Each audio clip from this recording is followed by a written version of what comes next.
நான் பெற்ற அந்த பேரின்பத்தை அவர் பெற வேண்டும்.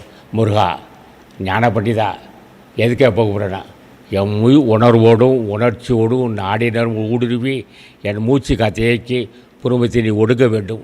ஒடுங்கினால் நான் அன்று முதல் கடவுத்தன்மை அடைவேன். நீ நானும் ஒன்றாவோம். நீ வேறு நான் வேறு இல்லை, பாகுபாடு இல்லாமல் 2 பேரும் ஒன்றா கலப்போம். என்ன கேட்கணும்? தினமும் உன் திருவடி உருகி தியானிக்க அருள் செய்யப்பா. வேற எனக்கு வழி இல்லையா. நான் பாவி தான் தாயே. நான் உருகி தியானிக்க முடியாமல் தடமாறப்பா. அதுக்கும் நீ தான் அருள் செய்யணும். உருகி தியானிக்க நினைக்கிறேன், ஆனால் என்னுடைய பாவம் விட மாட்டேங்குது. நீ உருகி தியானித்து உன் ஆசி பெறணும். என் ஆசி பெற்று என்னை ஜென்மத்தை கடத்திட்டுருவோம். எத்தனோ பாவிகளப்பா ஒன்று ஆசி பெற்றிருக்க அகத்தீசா. பெரிய பெரிய மகான்களாக இருக்கீங்க. எவ்வளோ உங்களால் எத்தனையோ பாவிகள் ஞானியாக இருக்காங்க. ஒரு கை நாட்டு அவன் சொல்கிறான், முருகா ஞான பண்டிதா, இந்த பாவி ஒரு பார்வை ஒரு கை நாட்டு சொன்னால் உடனே வருவான். யாரா அவன்? இப்படி ஒரு கேள்வி.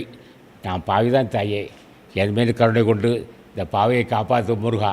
அகத்தீசா, திருமல தேவா, ராமலிங்க சாமிகளே, மாணிக்க வாசகா, இந்த பாவி ஒரு பார்வை என்று அவன் சொன்னானோ அன்றே அவன் கடவுள் தன்மை அடைவான். இதுக்கு கல்வி என்ன தேவை? அதுக்கு எங்கள் பட்டம் தேவை? அதுக்கு